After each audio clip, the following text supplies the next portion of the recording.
அப்போது தலித் ஐடென்டிட்டி அப்படின்றது வந்து ஒரு அடையாள அரசியலாகவும் ஒரு சாதியாகவும் பார்க்கப்பட்ட இந்த சூழலில் இன்னும் அவர்கள் வந்து தங்களை நவீனவாதிகளாக முற்போக்குவாதிகளாக சொல்கிறாங்கன்னா, கண்காட்சிக்கு கூட உங்களால் வந்து பார்ட்டிசிபேட் பண்ணி இதை சப்போர்ட் பண்ண முடியலன்னா அந்த தேக்க நிலை யார்கிட்ட இருக்குது, உங்ககிட்ட இருக்கா என்கிட்ட இருக்கா அப்படின்றது வந்து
இது நிகழ்ந்தே ஆக வேண்டும் என்று தொடர்ச்சியாக இதை நிகழ்த்தி காட்டிக் கொண்டிருக்கிற நீலம் பண்பாட்டு மையத்தினுடைய நிறுவனர் இயக்குனர் ப. ரஞ்சித் அவர்களை ஒரு சில வார்த்தைகள் பேசுமாறு அன்புடன் அழைக்கிறோம்.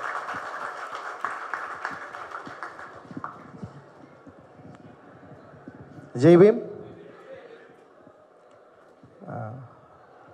ரொம்ப சந்தோஷம், மகிழ்ச்சி. அண்ட் தேங்க்யூ விக்கம் for the event and Goethe institute Kathrin and Loni sir and Marianna, ரொம்ப சந்தோஷம்.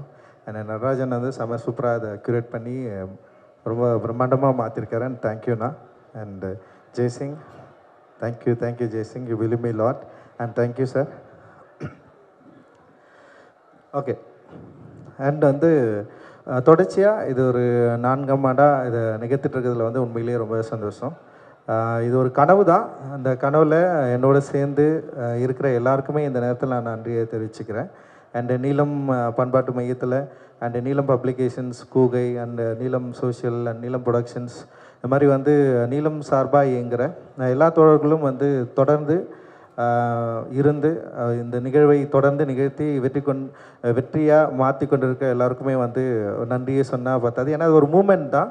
நம்ம நிறைய செய்ய வேண்டியது இருக்குது. இது ஒரு தொடர் செயல்பாடு தான். இது ஒரு பீயிங் பற்றி பேசினார்ல, இருத்தல் அப்படின்றது வந்து எவ்வளோ அவசியமானதோ அந்த இருத்தல் உணர்கிற வரைக்கும் இதை நம்ம செஞ்சுட்டே இருக்கணுன்றது வந்து என்னுடைய கடமையாக நான் வந்து பார்க்குறேன்.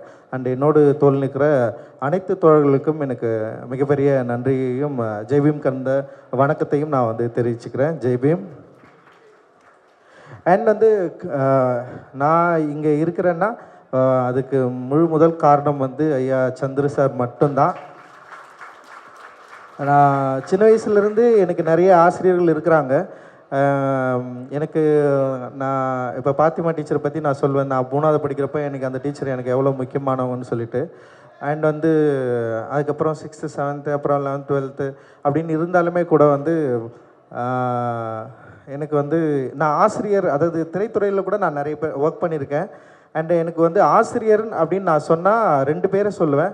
ஒன்று வந்து பாபா சாஹேப் அம்பேத்கர் அண்ட் இன்னொன்று வந்து சந்திர சார். எனக்கு 2 பேருமே என் லைஃப்பில் ரொம்ப ரொம்ப முக்கியமானவங்க. பாபாசாஹேப் அம்பேத்கர் எப்படி தன்னுடைய அரசியல் நிலைப்பாடு மூலமாக எனக்குள்ள பல வகுப்புகளை எடுத்து அவர் மூலமாக நான் நிறைய கற்றுக்கிட்டேன். ஸோ அந்த கற்றுக்கிட்டது தான் வந்து பேபேக் சொசைட்டி அண்ட் இந்த சமூகத்தை வந்து சரியாக புரிஞ்சுக்கிறது அண்ட் இந்த அரசியல் நிலைப்பாடை புரிஞ்சுக்கிறது, இங்கே இருக்கிற இன்இக்வாலிட்டியை வந்து புரிஞ்சுக்கிறது அண்ட் இந்த நிலத்தோடைய அசமத்துவத்தை புரிஞ்சுக்கிறது. இது மாதிரி நிறைய வந்து பாபாசாஹேப் அம்பேத்கர் தான் எனக்கு வந்து அவர்கிட்ட தான் நான் வந்து தெரிஞ்சுக்கிட்டேன்.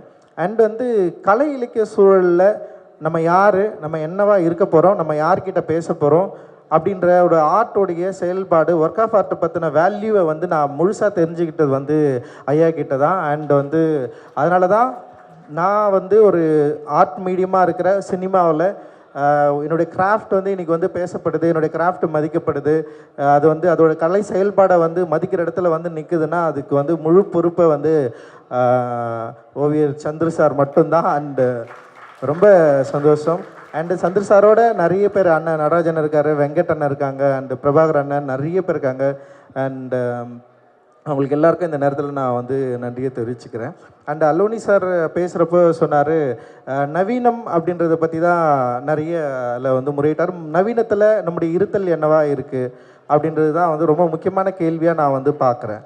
ஸோ இருத்தல் அப்படின்றது வந்து இங்கே என்னவா இருக்குது, பொதுவாக இருக்கா இல்லை வேறு என்ன செயல்பாடாக இருக்குது அப்படின்றது வந்து ரொம்ப முக்கியமான கேள்வியாக இருக்குது. நவீனம் எதை கோருது, அதுதான் நான் மிக முக்கியமான கேள்வியாக நான் வந்து பார்க்குறேன். நவீனம் எதை கோருது? நவீனம் வந்து இருத்தலை கோருது அப்படின்னா, இப்போ இருக்கிற மாடர்னிட்டியை கோருதுன்னா, அப்போ மாடர்னிட்டியில் நம்முடைய இருத்தல் என்னவா இருக்குது, இருத்தலுடைய செயல்பாடு என்னவா இருக்குது அப்படின்றத வந்து நம்ம புரிஞ்சிக்க ட்ரை பண்ணணும்னு நான் நினைக்கிறேன். பட் ஆனால் நவீனம் என்ன இங்கே முன்வைக்குதுன்னா வந்து எல்லாத்தையும் அழிக்குது, எதையுமே வந்து முன் வரல. நவீனம் வந்து பொதுன்ற ஒரு அமைப்புக்குள்ளே எல்லாத்தையும் உள்ளே கொண்டு வந்து சேர்க்குது. ஆனால் அந்த பொது வந்து ஏற்கனவே இங்கே இருக்கிற அசமத்துவத்தை பற்றி எந்த டிஸ்கஷனையும் கோராமல் வந்து ஒரு பொது உருவாக்க ட்ரை பண்ணுறது இருக்குல்ல, அது வந்து ஒரு மிக மோசமான ஒரு செயல்பாடாக நான் வந்து பார்க்குறேன் நான். அப்போது நவீனம் அப்படின்றது வந்து இங்கே இருக்கிற பிரச்சனையை கோராமல், இங்கே இருக்கிற எந்த ப்ராப்ளத்தை பற்றியும் பேசாமல், அது வந்து ஒரு பொதுவில் எல்லாரையும் வந்து ஐக்கியமாக்கி, அது வந்து என்ன சொல்கிற ஒரு ஃபியூச்சரிஸ்டிக் வேர்ல்டை பற்றி கனவு காண்றது தான் நவீனமா அப்படின்னா, அப்போ அந்த நவீனத்தில் ஏற்கனவே இருந்த பிரச்சனைகளை அழிச்சிட்டாங்களே, ஏற்கனவே இருந்த பிரச்சனைகளை பற்றி யோசிக்காமல் அதை கடந்து போக முடியுமா அப்படின்னா, அப்போ நவீனம் வந்து ஒரு ஃபேக்காக இருக்கிற மாதிரி நான் வந்து யோசிக்கிறேன். அப்போ நவீனத்தில் இந்த கலை இலக்கிய செயல்பாடுகளுடைய தேவைகள் என்ன, அப்போ தலித் ஐடென்டிட்டியை கோர்றது வந்து நவீனம் இல்லையா, இதுதான் இங்கே வந்து ஒரு மிகப்பெரிய ஒரு கேள்வியாக இருக்குது. ஸோ தலித் ஐடென்டிட்டியை கோர்றது வந்து நவீனம் இல்லைன்னா அது ஒரு பிற்போக்குத்தன்மை இல்லை வந்து ஒரு அடையாள அரசியல் அப்படின்னு சொல்லிட்டு நீங்கள் பேசுகிறீங்கன்னா, அப்போ நவீனத்தில் பொதுவில் எதையெல்லாம் உருவாக்க நம்ம ட்ரை பண்ணுறோம். பொதுவை உருவாக்குதல் அப்படின்றது வந்து ஏற்கனவே இருக்கிற பழையசை அழிச்சிட்டு தான் ஒரு பொதுவை உருவாக்கவே முடியும். அப்போ பழையசை அழிக்கிறதுனா எதை நம்ம அழிக்க போகிறோம்? அப்போ நவீனத்தில் எதை அழித்து எதை உருவாக்க போகிறோம் அப்படின்றது வந்து ரொம்ப முக்கியமான கேள்வியாக இருக்குது. அப்போ அழித்தலை குறித்து நம்ம என்னைக்காவது கவலைப்பட்டிருக்கோமா? அப்போ வந்து உருவாக்குதலை குறித்து நம்ம எல்லாருமே கவலைப்படுறோம். அப்போ அழித்தலை குறித்து கவலைப்பட வேண்டிய அவசியம் இருக்குது. அழித்தல் என்பது என்னவா இருக்குது, அழித்தல் யாருடைய ஐடென்டிட்டியாக இருக்குது, அழித்தல் என்ன பிரச்சனையை வந்து இங்கே வந்து பேசுது. அப்போ அழிக்காமல் கடக்கிறது தான் வந்து நவீனமா, இல்லை அழிக்காமல் கடந்து பொதுவில் சேருவது தான் நவீனமா அப்படின்ற ஒரு முக்கியமான கேள்வி இருக்குது. அது கலை உலகத்தில் வந்து விவாதிக்கப்பட வேணும் அப்படின்னு நான் நினைக்கிறேன். இப்போது தலித் வந்து தன்னுடைய ஐடென்டிட்டியை கோருறது அப்படின்றது வந்து ஒரு அடையாள அரசியலாக இங்கே வந்து பார்க்கப்படுது.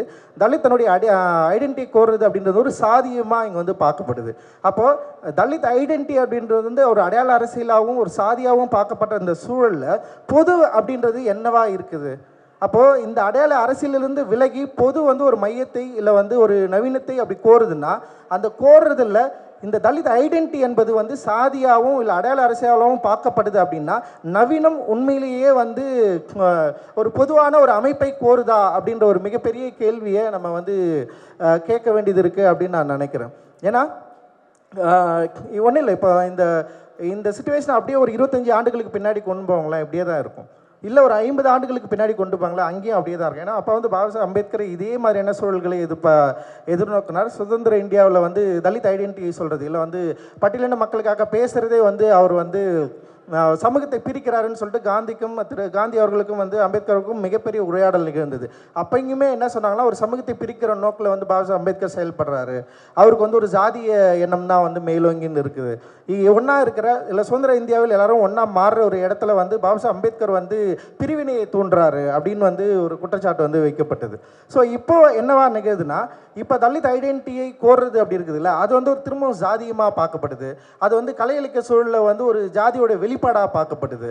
அப்படின்னு இருக்கிறப்ப வந்து இங்கே சில கேள்விகள் தான் வந்து கேட்க வேண்டியது இருக்குது. அப்போ உலக அளவில் கருப்பர்கள் ஒன்று கூறுறதை வந்து நிறவரிக்கு எதிராக பார்ப்போமா இல்லை நிறவரிக்கு ஆதரவாக பார்ப்போமா? அப்போ கருப்பர்கள் அப்படின்றவர் வந்து வெறுமனே வந்து ஆஃப்ரோ அமெரிக்கன், அதாவது அமெரிக்காவில் புலம்பெயர்ந்த கருப்பர்கள் மட்டுமா இல்லை உலகம் முழுக்க இருக்கிற கருப்பர்கள் மட்டுமா அப்படின்னு நம்ம வந்து கேள்வி கேட்க வேண்டியிருக்கு. அப்போ உலகம் முழுக்க பல இனக்குழுக்கள் இருக்குது. கருப்பர்கள் பல இனக்குழுக்கள் இருக்கிறாங்க, பல மதங்களை பின்பற்றுகளாக இருக்கிறாங்க, பல மொழிகளை பின்பற்றுகளாக இருக்கிறாங்க, பல கலாச்சார வேறுபாடுகளை கொண்டவர்களாக கருப்பர்கள் இருக்கிறாங்க. ஆனால் உலக அளவில் கருப்பர்கள் அப்படின்ற ஒரு குடையின் கீழே திரண்டு தன்னோட நிறவரிக்கு எதிராக ஒரு ஐடென்டிட்டியை கோர்றது எப்படி வந்து நிறவரிக்கு ஆதரவாக பார்க்க முடியும்? அப்போ அது ஒரு நிறவரிக்கு ஆதரவான ஒரு செயல்பாடாது அப்படின்ற ஒரு முக்கியமான கேள்வியை நம்ம வந்து கேட்க வேண்டியது இருக்குது. இப்போ அந்த கேள்வி தான் இப்போ தலித்கள் மத்தியில் நம்ம வந்து கொண்டு வர வேண்டிய அவசியம் இருக்குது. இப்போ ஒரு அரசியல் நிலைப்பாடாக தலித் ஐடென்டிட்டி கோர்றது அப்படின்றது, கலை நிலைப்பாடாக ஒரு தலித் ஐடென்டிட்டியை கோர்றது அப்படின்றது வந்து ரெண்டும் வேறு வேறு செயல்பாடா? இப்போ ஒரு ஓட்டு அரசியலுக்காக தலித் அமைப்புகளை ஒன்று திரட்டுறது வந்து ஒரு தனித்த செயல்பாடா, இல்லை கலை இலக்கிய சூழலில் தலித்துகளை வந்து ஒன்று சேர்க்கறது வந்து ஒரு சாதிய வெளிப்பாடா அப்படின்ற ஒரு கேள்வியை நம்ம வந்து முன்வைக்க வேண்டியது இருக்குது.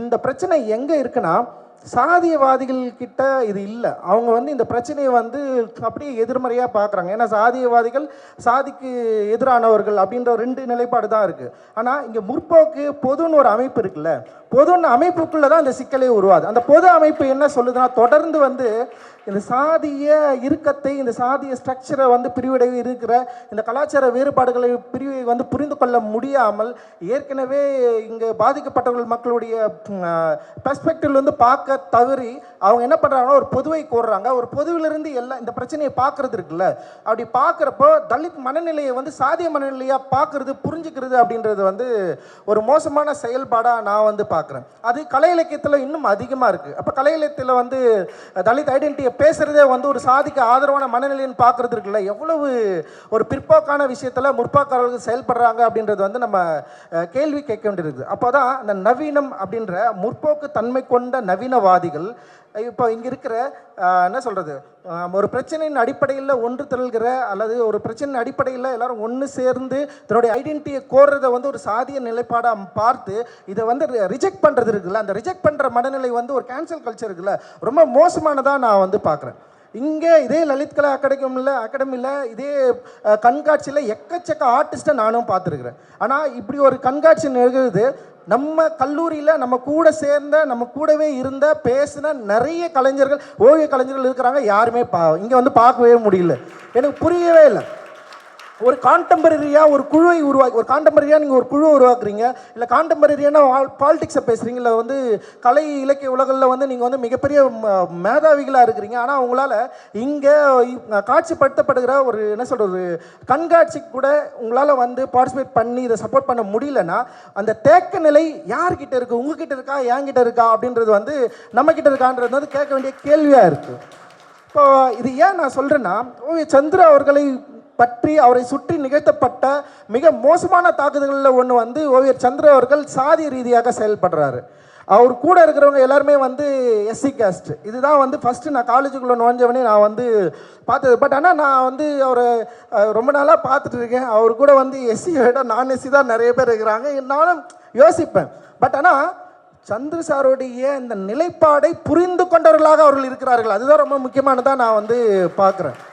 ஸோ அவர்களுடைய புகைப்படங்கள் இங்கே வந்து ஓவியங்கள் வந்து இங்கே காட்சிப்படுத்திருக்கு அப்படின்றது வந்து ரொம்ப சந்தோஷமாக பார்க்குறப்ப தலித் நிலைப்பாடு, இப்போ தலித் ஐடென்டிட்டி ஒன்று, தலித் நிலைப்பாடு ஒன்று, தலித் அந்த கல்ச்சுரல் ஸ்பேஸ்க்குள்ளே இயங்கி செயல்படுதல் ஒன்று. இப்போ இது மூணுத்தையும் நம்ம வந்து ஒரு நிலையாக ஆக்கி பார்க்க வேண்டிய தேவை இருக்குது. ஸோ அப்படி மூணுத்தையும் ஒரு நிலையாக பார்க்க வேண்டிய தேவை இருக்கிறப்போ அப்போது இதை ரிஜெக்ட் பண்ணுற, இல்லை கேன்சல் பண்ணுற, இல்லை இதில் வெளியிலேருந்து பார்க்குற, இல்லை இதோடைய அரசியல் நிலைமையை கொஞ்சம் கூட வந்து டிஸ்கஷன் பண்ணாமல் நிராகரிக்கிற இந்த கலைஞர்களை வந்து நம்ம என்னன்னு பார்க்குறது அப்படின்னு யோசிக்கிறப்போ காலேஜ் டைம்லேருந்து இந்த சண்டை தான் நடந்துட்டு இருக்குது. காலேஜ் ஃபஸ்ட் இயர் நுழைஞ்சதுலேருந்து இப்போ வரைக்கும் வந்து அந்த பிரச்சனை தான் போயிட்டு இருக்குது. இன்னும் அவர்கள் வந்து தங்களை நவீனவாதிகளாக முற்போக்குவாதிகளாக சொல்கிறாங்கன்னா, நான் அவர்கள் அப்பட்டமான ஒரு ஜாதிவாதிகள்னு சொல்லிட்டு நான் வந்து அவங்கள நான் சொல்ல வந்து நான் விரும்புகிறேன். இது டிஸ்கஷன் தான் இது. ஏன்னா சாதியை அழித்தல் அப்படின்றது என்ன ரொம்ப முக்கியமாக தன்னுடைய இருப்பை நான் எங்கே இருக்கிறேன், நான் எங்கே நிற்கிறேன் அப்படின்றத சரியாக புரிஞ்சுக்கிட்டு தன்னை முற்றிலுமாக அதிலேருந்து துடை தெரிந்து விட்டு அதுக்கு எதிரான மனநிலையை கோருறதுல தான் வந்து சாதியை அழித்தட்டிலேருந்து இன்னொரு ஸ்டேஜுக்கு வந்து நகருது. பட் வந்து தன்னுடைய இருத்தலை பற்றி புரிந்து கொள்ளாமல் தன் இருத்தல் என்னவா இருக்குன்னு தெரிஞ்சிக்காம அப்படி வந்து ஒரு ஸ்பேஸ் ஒன்று இங்கே இருக்குது அதையும் புரிஞ்சிக்காம இதை வந்து ஒரு கேன்சலாக ஒரு வந்து விலகி நின்று பார்க்குறது அப்படின்னு இருக்குது இல்லை. ஸோ இது நாட் ஒன்லி ஓவியம் மட்டும் கிடையாது, சினிமாவில் இது இருக்குது, புகைப்பட துறையில் இருக்குது, அண்ட் வந்து கலை இலக்கிய உலகத்தில் வந்து மிக அதிகமாக இருக்கிறதா நம்ம வந்து பார்க்குறோம். ஸோ திருப்பி அதுதான் நான் முன்வைக்கிறேன். இங்கே தலித் ஐடென்டிட்டி, தலித் என்ற ஓர்மைக்குள்ளே ஒன்றிணையுது அப்படின்றது வந்து ஒட்டுமொத்தமான இங்கே இருக்கிற இன்இக்வாலிட்டிக்கு எதிராக செயல்படுறது தான் அப்படின்ற ஒரு மனநிலையை முதல்ல நம்ம உருவாக்கிக்கணும். இங்கே ஒன்று சேர்ற கலைஞர்கள் வந்து உருவாக்கிக்கணும். ஏன்னா நமக்குள்ளே நிறைய சிக்கல்கள் இருக்குது. நம்ம வந்து இதுக்குள்ளே இருக்கலாமா, இல்லை வேணாமா, நம்ம இதை பற்றி நம்ம பேசலாமா, இல்லை பேச வேணாமா அப்படின்ற யோசனை எங்கே தோணுதுன்னா, பொதுவில் இருக்கிற நம்முடைய நண்பர்கள் நம்மக்கிட்ட ஒரு கேள்வி கேட்குறாங்கல்ல, நீ எதுக்கு இங்கே போய் நிற்கிற அப்படின்னு, அந்த கேள்வி கேட்குறவர்கள்கிட்ட நம்ம எதிர்கேள்வியே கேட்குறதே கிடையாது. நீ ஏன் இதை புரிஞ்சிக்கவே இல்லை, இன்னும் நீ ஏன் இந்த தலித் செயல்பாடை ஒரு சாதிய செயல்பாடே நீ புரிஞ்சிருக்கிற? அப்போது சாதி அமைப்புக்கும் தலித் செயல்பாடுக்கும் உள்ள வேறுபாடை உன்னால் புரிஞ்சிக்க முடியலன்னா சிக்கல் எங்கே இருக்குன்னு சொல்லிட்டு அவர்கள்கிட்ட எதிர்கேள்வி கேட்டு இந்த அமைப்புக்குள்ளே அவர்களை கொண்டு வருதல், அவர்களை அழைத்தல், இந்த இருத்தலுக்குள்ளே அவர்களை மாற்றி நம்மளோடு மாற்றுதல் தான் வந்து ஒரு முக்கியமான செயல்பாடாக இருக்கும் அப்படின்னு நான் நம்புகிறேன். அண்ட் அந்த செயல்பாடு சார் சொன்ன மாதிரி பீயிங் அண்ட் பிகமிங் இருக்குல்ல, ரொம்ப முக்கியமானதாக நான் வந்து பார்க்குறேன். பீயிங் வந்து ரொம்ப ரொம்ப முக்கியம், அண்ட் பிகமிங் அதை விட ரொம்ப முக்கியம். ஸோ நவீனம் வந்து பிகமிங்கை தான் கோருதல். ஸோ அந்த பிகமிங்கில் நம்ம யார், நம்ம என்ன ஸ்டாண்டில் நிற்க போகிறோம், நம்ம யாருக்கு ஆதரவாக நிற்க போகிறோம். ஸோ மால்கம் எக்ஸ் வந்து ரொம்ப தெளிவாக சொல்கிறாரு, ஒரு ஒயிட் வந்து நிறவரிக்கு எதிராக நீ நிற்கிறன்னா உடனே வந்து உன்னை கை குலுக்கி கூப்பிட்டு அரவணைச்சு நீ வா என் பக்கத்தில் நின்றுன்னு சொல்கிற அளவுக்கு வந்து நான் இன்னும் வந்து நார்மலைஸ் ஆகலைன்னு சொல்கிறாரு. ஃபஸ்ட்டு நீ எனக்கு தொகுத்தப்பட்ட, எனக்கு இழைக்கப்பட்ட அநீதிக்கு நான் வந்து ஒரு விடையை கோர்றேன், அந்த விடை கிடைக்கிற வரைக்கும் நீ எனக்கு சப்போர்ட் பண்ண, அதனால் நான் அவனை வந்து அக்செப்ட் பண்ண மாட்டேன்னு சொல்கிறாரு. அந்த அளவுக்கு எக்ஸ்ட்ரீமாக நான் இன்னும் போகல. அப்படி போனால் பெரிய பிரச்சனையே வரும் இங்கே. ஆனால் அந்த எக்ஸ்ட்ரீமுக்கு போகாமல் உங்களோட உரையாடுவதற்கும் உங்களோட நின்று களம் காணுவதற்கும் நீங்கள் என்ன சொல்கிறது, பொதுன்ற அமைப்புக்குள்ளே ரொம்ப சேஃபான ஒரு இடத்துல இருந்துக்கிட்டு இந்த தலித் ஐடென்டிட்டியை வந்து ஒரு சாதியாவோ இது ஒரு பிரச்சனையாவோ பார்க்குறத விட்டு தலித் என்ற அமைப்புக்குள்ளே ஓர்மைக்குள்ளே நீயும் உள்ளே வந்து இங்கே இருக்கிற பிரச்சனைகளை பற்றி பேசி இதை ஒரு கல்ச்சராக சாமுவல் ஜாக்சன் சொல்லுவார், நீங்கள் வந்து நிறவரிக்கு எதிராக போராடுறீங்களா அப்படின்னு கேட்பார். உடனே அவர் என்ன சொல்கிறாருன்னா வந்து இல்லை என்னுடைய கல்ச்சரை நான் பேசுகிறேன் அப்படின்னு அவர் சொல்கிறார். என்னுடைய கல்ச்சர் என்பது அடிப்படையில் ஒரு அசமத்துவத்துக்கு எதிரானதுன்னு சொல்கிறாரு. ஸோ கருப்பின வேறுபாடை களைவது என்பது என்னுடைய கல்ச்சரில் ஒன்றுன்னு சொல்கிறாரு. இட் இஸ் நாட் நான் வந்து அகெயின்ஸ்ட் ரேசிசம், நான் ரேசிசத்துக்கு எதிராக நான் போராடுவேன் என்று கிடையாது, என்னுடைய கல்ச்சரு ரேசிசத்துக்கு எதிராக இருக்குது. ஸோ தட் இஸ் மை கல்ச்சர்னு சொல்கிறார். ஸோ என்னுடைய கல்ச்சர் என்பது சாதியத்துக்கு எதிராக இருக்குது, சாதியத்தை முற்றிலுமாக அழித்து வருவதற்கான வேலையை செய்து கொண்டிருக்குது. அதோடு நீங்களும் வந்து இந்த கல்ச்சரோட இணங்கணும். ஸோ இந்த கல்ச்சரோட மொழியை, இந்த கல்ச்சருடைய வேலைப்பாடை, இந்த கல்ச்சருடைய செயலை, இதோட மொழி, உணவு, பண்பாடு அண்ட் வந்து இதோட பழக்க வழக்கங்களை நீங்கள் புரிஞ்சுக்கணுன்னா இந்த ஐடென்டிட்டி, இந்த மணலிலிருந்து, இந்த பர்ஸ்பெக்டிவ்லேருந்து இதோட லேண்ட்ஸ்கேப்பை, இந்த ஃபுட்டை, இந்த கலரை, இந்த முகங்களை நீங்கள் பார்ப்பது, இதோட உரையாடுவது இன்னும் இந்த சமூகத்தை புரிந்து கொள்வதற்கு, இன்னும் இந்த தலித் என்ற அந்த அரசியல் தன்மையை புரிந்து கொள்வதற்கு இன்னும் சுலபமாக இருக்கும். ஸோ அந்த வேலையை நீலம் பண்பாட்டு மையம் தொடர்ந்து நிகழ்த்தும் அப்படின்றதுல உங்களுக்கு நான் உறுதியளிக்கிறேன். அண்டு நீங்கள் தொடர்ந்து எங்கள் கூட வந்து சேர்ந்து நிறைய ஒர்க் பண்ணோம் அண்டு நிறைய வேலைகளை செய்ய திட்டமிட்டிருக்கிறோம், தொடர்ந்து செய்வோம். அண்டு உங்களுடைய சப்போர்ட்டுக்கு என்னுடைய மிகப்பெரிய நன்றிகள். அண்டு ரொம்ப ரொம்ப மகிழ்ச்சி. ஜெய் பீம். நன்றி.